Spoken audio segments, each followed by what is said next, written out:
Bueno, en el mes de abril el Defensor del Pueblo inició este proceso de amparo Sí, y la medida cautelar, a los cuales fue ordenada por el juez civil y comercial número 21, el doctor Julián Flores.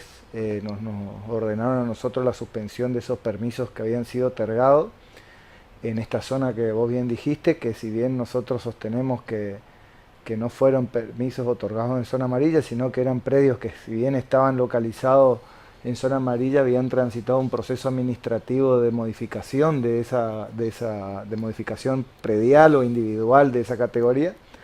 Y bueno, esos permisos ya, algunos ya estaban ejecutados, otros estaban en proceso de ejecución y algunos otros también no habían comenzado todavía sus actividades autorizadas.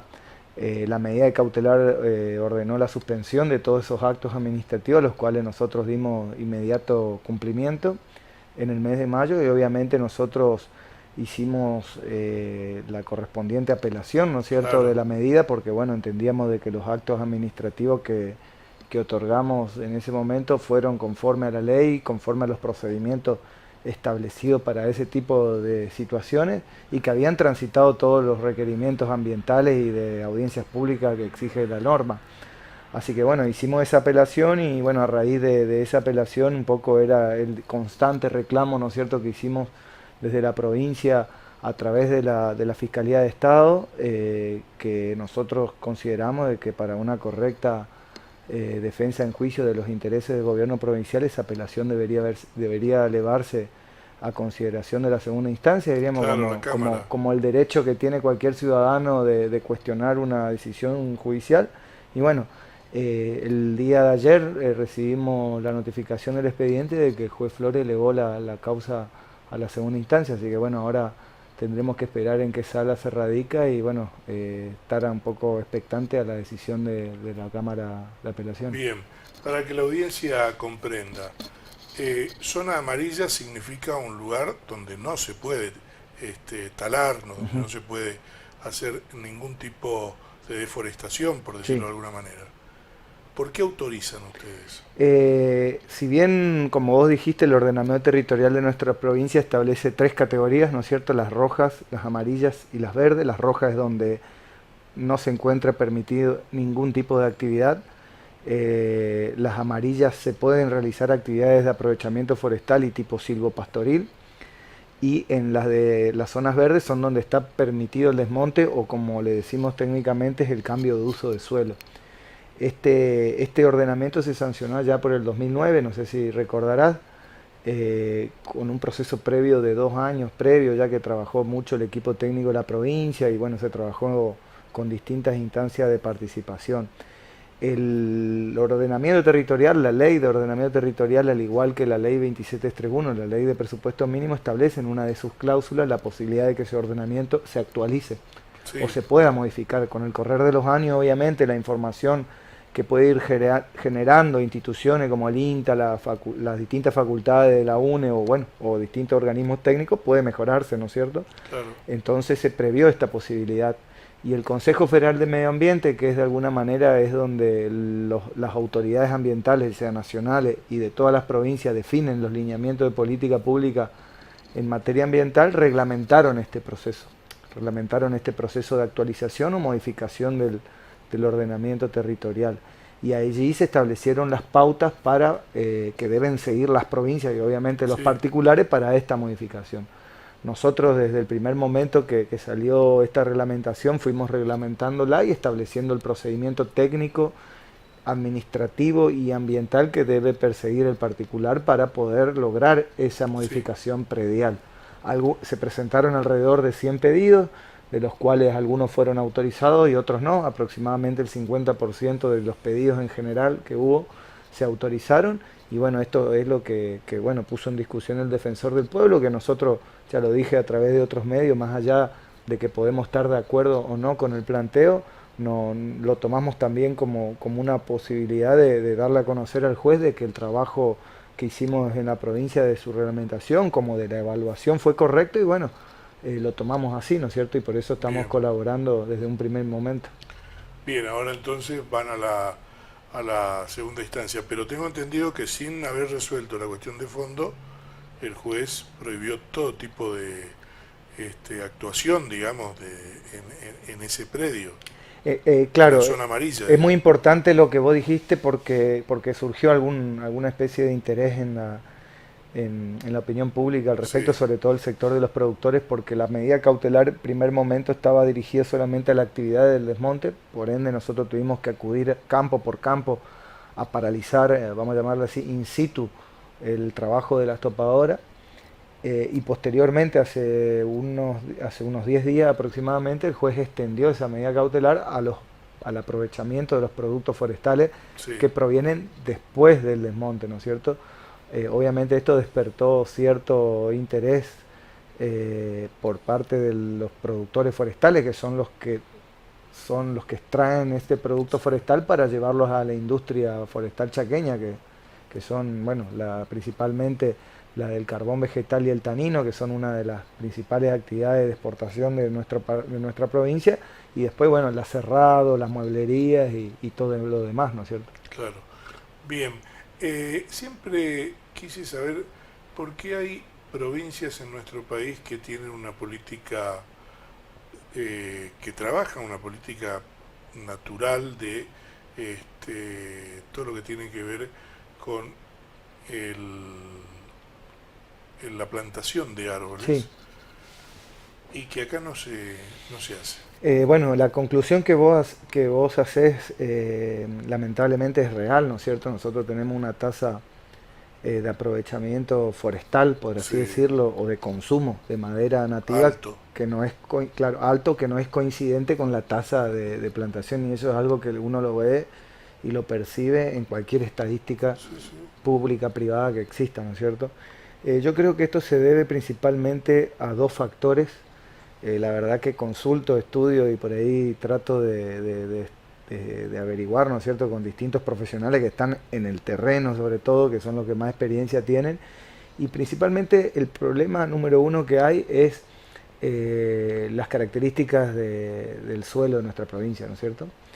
La provincia del Chaco tiene distintas capacidades de suelo, por ejemplo, eh, los suelos que están en el este, diríamos, de nuestra provincia son suelos inundables, suelos pobres en nutrientes, y inundables sobre todo, ¿no es cierto? Entonces lo hace, hace difícil, ¿no es cierto?, que existan áreas disponibles en tamaño que sean capaces de poder producir en altos índices de forestaciones de forestales. Si bien con los años existieron y existen variedades genéticas de distintas especies capaces de soportar distintos sí, climas, el suelo es un gran condicionante, ¿no es cierto? Eh, lo que no quita que igualmente se puedan hacer plantaciones en menores cantidades, ¿no es cierto?, en menores sí, hectáreas. sí, Otro punto a destacar es que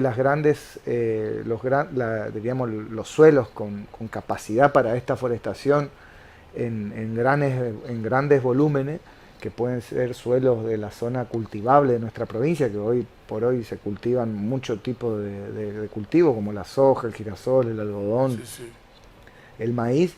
eh, Obviamente existe una competencia muy importante que se hace frente a un cultivo de este tipo de commodity, ¿no es cierto? Obviamente la rentabilidad que tiene este es producto otra, comparado con un producto forestal y el costo que tiene esta hace que sea muy difícil, ¿no es cierto? Y mucho más sabiendo de que un bosque nativo de plantación, ¿no es cierto?, estamos en una tasa de corte entre los 20 y 40 años, y un commodity de este tipo se aprovecha una vez al año, ¿no es cierto? Así que, claro. o una vez por temporada o ciclo agrícola.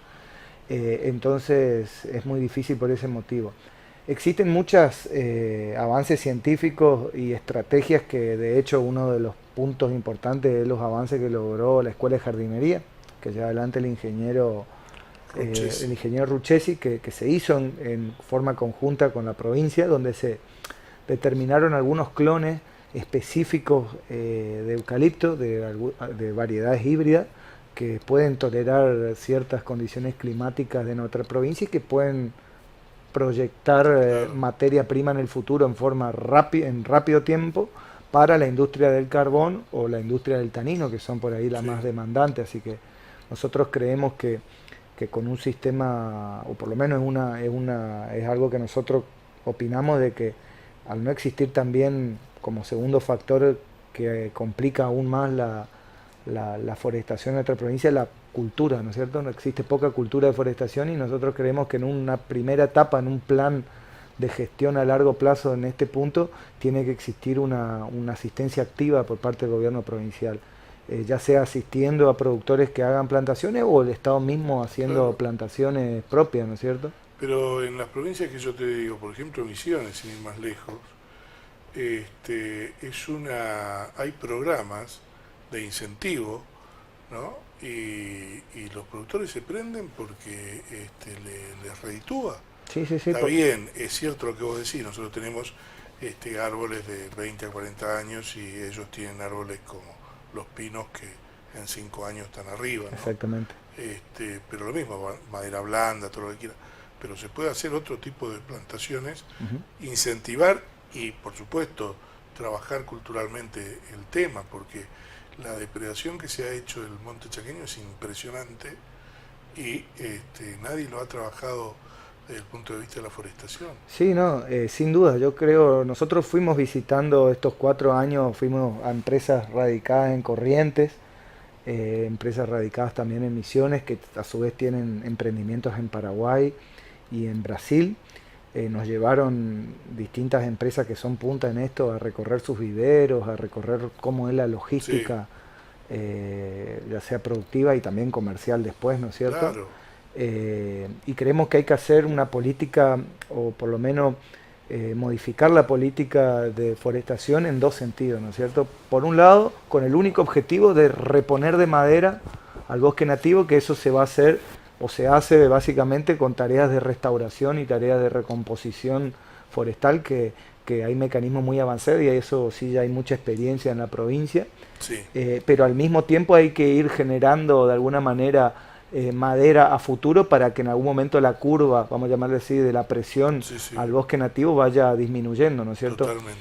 Nosotros, por ejemplo, el otro día estaba con un productor, perdón, con un industrial que hace casas de madera en la provincia del Chaco, donde, bueno, nos estaba comentando un poco su logística y le salía más barato traer madera cerrada, seca y ya a medida elaborada en Corrientes, en nuestra provincia, para elaborar casas, que comprar materia Acá, prima en nuestra provincia, cerrarla y bueno, y todo el costo que tiene. Así que creemos que tenemos esperanza, diríamos que con un nuevo esquema comercial y una modificación en algunos sistemas de promoción, como vos bien lo comentaste, se pueda modificar hay esta programas situación. nacionales. Sí, hay programas nacionales, la famosa ley 25080, que se comenta en bastantes oportunidades, pero al no ser una provincia por ahí con, como te digo, cultura forestadora, siempre la provincia del Chaco, por lo menos es lo que nos cuentan los especialistas, queda de alguna manera relegado en función de las Mirá vos, importancias que tiene sí, sí, estas otras provincias y también hace a que el plazo que se transfieran esos montos económicos no sean por ahí tampoco muy redituable para el que decide la inversión. Por eso creemos que el nuevo sistema o un sistema innovador tiene que contemplar también apoyos y forestaciones propias del totalmente, Estado. totalmente. Estás prácticamente a 45 días de finalizar tu gestión. Ujú. ¿Qué te quedó en el debe y en el haber? La verdad que quedaron muchas cuestiones por hacer, ¿no es cierto? Es un área de recursos naturales que tenemos un montón de competencias, ¿no es cierto? Si bien todo el mundo por ahí se acuerda de mi subsecretaría por la cuestión de bosques, pero bueno, también tenemos la competencia de la caza, de la pesca, de las áreas protegidas, la cuestión de biodiversidad, que también es muy importante por el valor genético que tiene nuestra Claro. provincia, y nos quedan muchas cosas por hacer. Uno de los desafíos más importantes que creo que nos quedó, vamos a llamarlo así de alguna manera, por cumplir es esto, ¿no es cierto? Compatibilizar, diríamos, la política que tenemos de gestión y de control sobre los bosques nativos con una política de forestación que vaya al ritmo, vamos a llamarlo así, o Claro, las exigencias de la foresto industria provincial. Eso sí creo que fue una deuda que por ahí nos faltó, no nos falta más tiempo para poder concretarlo, e integrar toda esa cadena forestal también al servicio técnico que brinda la subsecretaría a través de otra área como es la dirección de suelo y la dirección de fauna, ¿no es cierto? Así que creemos que después del 10 de diciembre el equipo que tiene la subsecretaría, que se fue generando con los años, va a ser capaz de poder desarrollarlo, diríamos, y nosotros Bien. colaborar desde el lugar que nos toque.